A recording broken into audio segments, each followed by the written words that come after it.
ओम नमो भगवते वासुदेवाय नमः।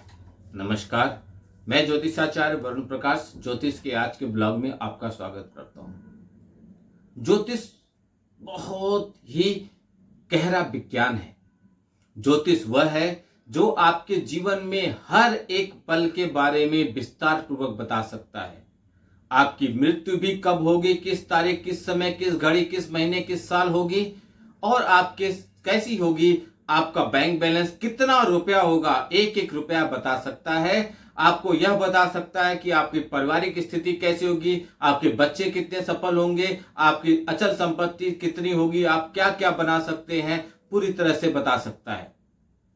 लेकिन कुछ ऐसे ज्योतिषी भी हैं जो अल्प ज्ञान की वजह से डर का बिजनेस कराते हैं। शनिदेव, राहुदेव, केतुदेव के बारे में डर फैलाते हैं कि ये हमेशा क्रूर ग्रह है, हमेशा आपके साथ अन्याय करेंगे। लेकिन ऐसा ज्योतिष में नहीं होता है। सभी ग्रहों के नकारात्मक और सकारात्मक परिणाम होते हैं। कभी कभी वही शनिदेव आपके कर्म के दाता हैं, कठिन परीक्षा लेंगे तो कभी कभी वही शनिदेव आपको रंक से राजा भी बना देंगे। वही केतुदेव आपको ऐसी सफलता की ऊंचाई पे बैठा देंगे कि आप कल्पना भी नहीं कर सकते। वही राहुदेव आपको क्या क्या नहीं दे सकते, उसकी आप उम्मीद नहीं कर सकते। यह सब कुछ निर्भर होता है आपके लग्न में ग्रहों की स्थिति से और उनके गोचर के प्रभाव से। राहु और केतु का अपना खुद का घर नहीं होता है। ज्योतिष के 12 घर में, कुंडली में 12 घर होते हैं, उनमें जहां ये होते हैं उसी घर को अपना लेते हैं और उसी ग्रह के हिसाब से अपना प्रभाव दिखाते हैं। कभी कभी ये ऐसा प्रभाव दिखाते हैं कि आश्चर्यजनक रूप से सब कुछ अच्छा हो जाता है। इसलिए कभी भी आपको नकारात्मक विचार नहीं लाना है, हमेशा सकारात्मक रहिए, भगवान पे भरोसा रखिए। आपको जो विधि बताया जाए वह विधि से उपाय कीजिए, आपको निस्संदेह आप अपनी समस्याओं से बाहर निकल सकते हैं। ऐसी कोई समस्या नहीं जिसका कोई समाधान ना हो। इसी सिलसिले में आज मैं चर्चा करूंगा। लोग अक्सर शनि की 7.5 के बारे में चर्चा करते हैं। इस समय मकर, कुंभ, मीन राशि पे शनि की 7.5 चल रही है। मकर राशि पे शनि की 7.5 की अंतिम चरण, कुंभ राशि में द्वितीय चरण और मीन राशि में प्रथम चरण चल रहा है। तो इन समस्याओं से या शनि की 7.5 में आपके साथ गलत ही होगा, शनिदेव गलत ही करेंगे आपके साथ, ऐसा कुछ नहीं है। और बहुत ऐसे उपाय करके आप, अगर आपके साथ गलत हो रहा है तो आप उनसे सकारात्मक परिणाम प्राप्त कर सकते हैं। तो समझिए, शनि ग्रह को 7.5 का मतलब 7.5 वर्ष तक चलने वाली दशा को 7.5 कहते हैं। 7.5 जीवन का चरण होता है।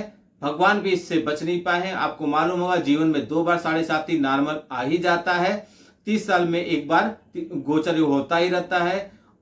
और रामचंद्र जी को या 5 पांडवों, महाभारत के सबको देखिए 14 वंश का वनवास हुआ और 1 वर्ष का अज्ञातवास। तो 7.5, 7.5, 14, 15 साल उनको घर से दूर रहना पड़ा। भगवान भी नहीं बच पाए हैं तो आप क्या बच पाएंगे। लेकिन देखिए, उन्होंने उसके बीच में अच्छे परिणाम किए, उनको अच्छा लाभ मिला। 7.5 जीवन का चरण है जो किसी व्यक्ति के जीवन में संपूर्ण जीवन काल में निश्चित तौर पे कम से कम 1 या 2 बार तो जरूर ही आता है। 7.5 क्या है, इसके बारे में पहले आप समझिए। वैदिक ज्योतिष के अनुसार 7.5 शनि ग्रह, जो 9 ग्रहों में से एक ग्रह है, कि 7.5 साल तक चलने वाली एक तरह की दशा है। खगोलीय शास्त्र और ज्योतिष शास्त्र के अनुसार सौर मंडल में मौजूद सभी ग्रह एक राशि से दूसरी राशि में घूमते रहते हैं। इन सब में शनि ग्रह सबसे धीमी गति से चलने वाले ग्रह कहलाते हैं। शनि देव के बाद दूसरे सबसे धीमे ग्रह बृहस्पति देव कहलाते हैं। यह एक से दूसरी राशि तक गोचर करने में लगभग 2.5 साल लगा लेते हैं। गोचर करते हुए शनि ग्रह किसी व्यक्ति की जन्म राशि या नाम की राशि में स्थित होते हैं। यह वह राशि उससे अगली राशि और 12वीं स्थान वाली राशि पर 7.5 का प्रभाव होता है। यानी कि जिस राशि पे होते हैं उसके अगली राशि पर भी 7.5 का प्रभाव देखना चालू हो जाता है। 3 राशियों से होकर गुजरने से इसे 7 वर्ष और 6 महीने मतलब 7.5 वर्ष कहते हैं। 2.5 साल, 2.5 साल, 2.5 साल, 3 साल जिस राशि पे होते हैं उसके पीछे की राशि और उसके आगे की राशि पे इनका प्रभाव होता है। भारतीय ज्योतिष के अनुसार इसे ही शनि सारथी के नाम से पुकारा जाता है।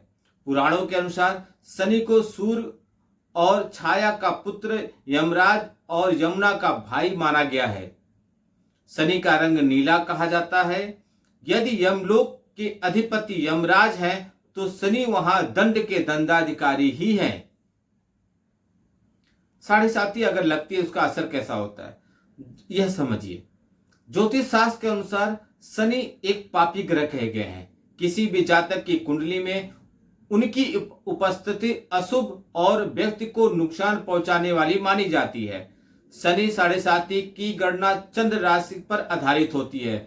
शनि देव को कर्म फलदाता रूप माना जाता है। ऐसा कहा जाता है मनुष्य जो भी कर्म करेगा उसका फल शनि देव उसे देंगे ही देंगे। इसलिए हर किसी को शनि से डरने की जरूरत नहीं है। जिन जातकों की कुंडली में शनि शुभ होते हैं उनको लिए 7.5 कोई कठिन फलदायक नहीं होता है और उस दौरान उन लोग बहुत तरक्की भी करते हैं। 7.5 के समय अगर आपके काम रुकने लगे और लाख परिश्रम के बाद भी सफलता नहीं प्राप्त हो रही है तो इसका मतलब यह है कि शनिदेव का प्रकोप है जो आपको पीड़ित कर रहा है। ऐसी स्थिति में जातक शनिदेव को खुश करने का उपाय करते हैं और उनके नुकसान या परेशानियों से बचने का उपाय करते हैं। 7.5 का कितना चरण होता है यह आप समझिए। अगर किसी व्यक्ति को यह मालूम हो जाए कि उसकी राशि में शनि की 7.5 चल रही है तो यह सुनकर वह व्यक्ति मानसिक दबाव में आ जाता है। आने वाले समय में किस तरह की घटनाएं को सामना उसे करना पड़ेगा लेकर वह तरह तरह की चिंता या विचार करने लगता है। शनि की 7.5 को लेकर अक्सर यह बात कही जाती है कि इसका प्रभाव केवल बुरा ही होता है, जबकि ऐसा नहीं है। इस वीडियो की शुरुआत में ही मैंने आपको बताया है कि शनि देव को कर्म देव को फलदाता कहा गया है, न्याय के देवता कहा गया है, जो आपके अपने कर्मों के अनुसार फल देते हैं। इसलिए इनका प्रभाव क्या होगा यह जातक के कर्मों पर निर्भर करता है। वैदिक ज्योतिष के अनुसार यदि शनि ग्रह किसी व्यक्ति की जन्म कुंडली के 12वें पहले और दूसरे और जन्म के चंद्र के ऊपर होकर गुजरते हैं तो उसे शनि की 7.5 कही जाती है। शनि के इस प्रभाव को 3 अलग अलग चरणों में बांटा गया है। इन तीनों अवधि में एक दूसरे व्यक्ति या व्यक्ति के बारे में जो भी राशि में होता है वह कष्टदायी मानी जाती है। शनि देव के जो 7.5 के चरण है उसके बारे में समझिए। शास्त्रों के अनुसार 7.5 के 3 चरण हैं। 7.5 का पहला चरण धनु वृषभ सिंह राशि वालों लोगों के लिए कष्टकारी होता है। दूसरा या मध्य चरण मकर मेष कर्क और वृश्चिक राशि वालों के लिए अच्छा नहीं माना जाता है। और अंतिम चरण जो होता है मिथुन कर्क तुला वृश्चिक और मीन राशि वालों के लिए कष्टकारी माना जाता है। हर चरण में कैसा प्रभाव होता है यह समझिए आप। प्रथम चरण में शनि जातक के मस्तक से रहते हैं। इसमें व्यक्ति को आर्थिक कठिनाइयों का सामना करना पड़ता है। जितनी आमदनी होती है उससे ज्यादा खर्चे होने लगते हैं। व्यक्ति को नींद से जुड़ी हुई समस्याओं का सामना होता है और भी प्रकार की स्वास्थ्य समस्याओं का उसे सामना करना पड़ता है। सोचे गए कार्य पूरे नहीं होते हैं। धन से जुड़ी हुई दिक्कतों का सामना करना पड़ता है। दाम्पत्य जीवन में कठिनाइयां आती हैं और मानसिक चिंताओं में बढ़ोतरी होने लगती है। दूसरे चरण में क्या होता है? 7.5 के इस अवधि में दूसरे चरण में व्यवसायिक तथा पारिवारिक जीवन में उतार चढ़ाव का सामना करना पड़ता है। जातक को अपने रिश्तेदारों से कष्ट प्राप्त होती है। उसे घर परिवार से दूर रहना साथ ही लंबी यात्राओं पर भी जाना पड़ सकता है। व्यक्ति को शारीरिक रोगों को भोगना पड़ जाता है।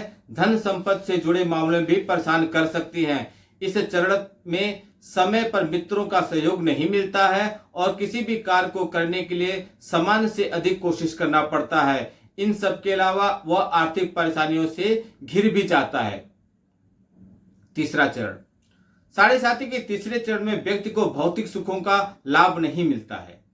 उससे अधिकारों में उसकी कमी आती है। जितनी आमदनी होती है उससे ज्यादा खर्चे होने लगते हैं। स्वास्थ्य से जुड़ी हुई परेशानियों का सामना करना पड़ता है। संतान से विचारों में भिन्नता उत्पन्न हो जाती है और वाद विवाद के योग बनते हैं। अगर संक्षेप में देखें तो इस अवधि में व्यक्ति के लिए अच्छा नहीं माना जाता है। जिन लोगों की जन्म राशि में शनिदेव की साढ़े साथी का तीसरा चरण चल रहा है, वैसे लोगों को किसी भी तरह से वाद विवाद से बचना चाहिए। इन 3 चरणों के अलावा 2 चरण और भी होते हैं जिन्हें अशुभ माना जाता है। यह 2 चरण को शनि का पारगमन के कारण होते हैं, जो आमतौर पर शनि की ढैया के नाम से जाना जाता है। साढ़े साथी में शनि के अगर आपके दोष पड़ ही रहे हैं तो आपको क्या उपाय करना चाहिए। साढ़े साथी के दौरान ग्रह शनि को खुश करने के लिए प्रत्येक शनिवार को भगवान शनि की पूजा करना आपके लिए बहुत अच्छा उपाय है। आप साढ़े साथी के दोषपूर्ण प्रभाव को कम करने के लिए ज्योतिषी सलाह के बाद नीलम जैसे रत्न को धारण कर सकते हैं। प्रतिदिन हनुमान चालीसा का पाठ करना आपके लिए अच्छा होगा। शनि ग्रह के मंत्र को 80,000 बार आप जाप करें। अपने दाहिने हाथ के मध्य उंगली में लोहे की अंगूठी पहने। ध्यान रखें कि यह अंगूठी घोड़े की नाल से बनी हो तो ज्यादा उत्तम रहेगा। शिव पंचाक्षरी और महामृत्युंजय मंत्र को पढ़ते हुए भगवान शिव की पूजा कीजिए। शनिवार को गरीबों और जरूरतमंद लोगों को भोजन और वस्त्र आदि दें। अगर कोई कहीं अंधा पूर्ण रूप से डिसेबल व्यक्ति मिल रहा है, उसकी आप मदद करें दिल खोल के। काला चना, सरसों का तेल, लोहे का सामान, काले कंबल, काले कपड़े, भैंस, धन आदि इन चीजों का दान करें। हर शनिवार तांबा और तिल का तेल, इन चीजों को शनि भगवान को चढ़ाएं। शनि देव को खुश करने के लिए हर शनिवार दूध या पानी डालें। कहां पे डालेंगे? शमी के पेड़ पे। रोजाना शनि स्रोत का पाठ करें। प्रतिदिन शनि कवचों का उच्चारण करें। कौवे को अनाज और बीज खिलाएं। काली चींटियों को शहद और चीनी खिलाएं। भिखारी और शारीरिक रूप से पूर्ण रूप से विकलांग व्यक्ति को दही चावल का दान दें। साढ़े साथी अगर चल रहा है तो क्या न करें? क्या करना आपके लिए नुकसानदेह हो सकता है? प्रभाव अच्छा है तो भी नकारात्मक हो जाएगा। साढ़े साथी एक ऐसी अवधि है जो मनुष्य के मन में नकारात्मक रूप से प्रभाव करती है। आइए देखें साढ़े साथी के चरण के दौरान हमें किन किन बातों का ध्यान रखना चाहिए। हमें किसी भी जोखिम से भरे कार्य करने से बचना चाहिए। साढ़े साथी के दौरान हमें घर या कार्यस्थल पर किसी भी तरह के तर्क वितर्क से या वाद विवाद से बचना चाहिए। ड्राइविंग करते समय सावधानी बरतना चाहिए। हमें रात के समय अकेले यात्रा करने से बचना चाहिए। हमें किसी भी औपचारिक या कानूनी समझौते में फंसने से बचना चाहिए। हमें शनिवार और मंगलवार को शराब बिल्कुल नहीं पीना चाहिए। हमें शनिवार और मंगलवार को काले कपड़े या चमड़े के सामान खरीदने से बचना चाहिए। हमें किसी भी तरह के अवैध या गलत चीजों में भाग लेने से बचना चाहिए। शनि की ज्योतिष में सबसे अधिक अनिष्टकारी ग्रह माना जाता है, हालांकि यह हमेशा सच नहीं होता है। शनि अपने कार्यों और कर्मों के आधार पर न्याय करते हैं। यदि आप अच्छे कर्म करते हैं तो निश्चित रूप से आपको इसका फल प्रदान करते हैं। हाँ, आपके अच्छे कर्म का परिणाम आने में थोड़ी देरी लगेगी, लेकिन यह निश्चित रूप से आपको प्राप्त होगा। देरी क्यों लगेगी? क्योंकि सभी ग्रहों में शनि देव की चाल सबसे धीमी है। साढ़े साथी मानव जाति के लिए हमेशा से ही भय और उत्साह से भरा विषय रहा है। शनि की साढ़े साथी लोगों को अच्छे और बुरे दोनों तरह के अनुभव देती है। शनि मूल रूप से आपके धैर्य की परीक्षा लेते हैं, आपको अपने कर्मों का फल देते हैं। अतः हम शनि को एक न्यायाधीश की तरह मानते हैं जो हमें हमारे कर्मों के अनुसार फल देते हैं। हमें उम्मीद है साढ़े साथी का यह वीडियो आपके लिए बहुत ही लाभकारी सिद्ध हुआ होगा। आप बचाव करके, उपाय करके और समस्याओं से बच सकते हैं। शनिदेव की कृपा आप लोग पे हमेशा बनी रहे। वीडियो को अधिक लोगों तक पहुंचाइए, शेयर कीजिए। अगर आप वीडियो को अधिक लोगों तक पहुंचाते हैं तो भी आप पुण्य का काम कर रहे हैं और आपका कर्मा अच्छा होगा। इसका यह तात्पर्य है कि आप वीडियो को किसी अच्छे जगह पहुंचा रहे हैं, शेयर कर रहे हैं, तो कोई न कोई देखेगा और अगर वह समस्याओं से ग्रसित है तो उसका समाधान कराएगा। जब वो समाधान कराएगा तो उसके मन से भाव जरूर निकलेगा कि जिसने भी वो वीडियो शेयर किया उसका भी भला हो या उसका भी अच्छा हो कि आपने ये वीडियो मुझे भेजा। इसलिए वीडियो को अधिक लोगों तक पहुंचाइए, अपना भी कर्मा अच्छा कीजिए, लाइक कीजिए, कमेंट बॉक्स में कुछ न कुछ अवश्य लिखिए। आपका दिन शुभ हो। भगवान भोलेनाथ का आशीर्वाद आप पे बना रहे। नमस्कार। जय श्री राम।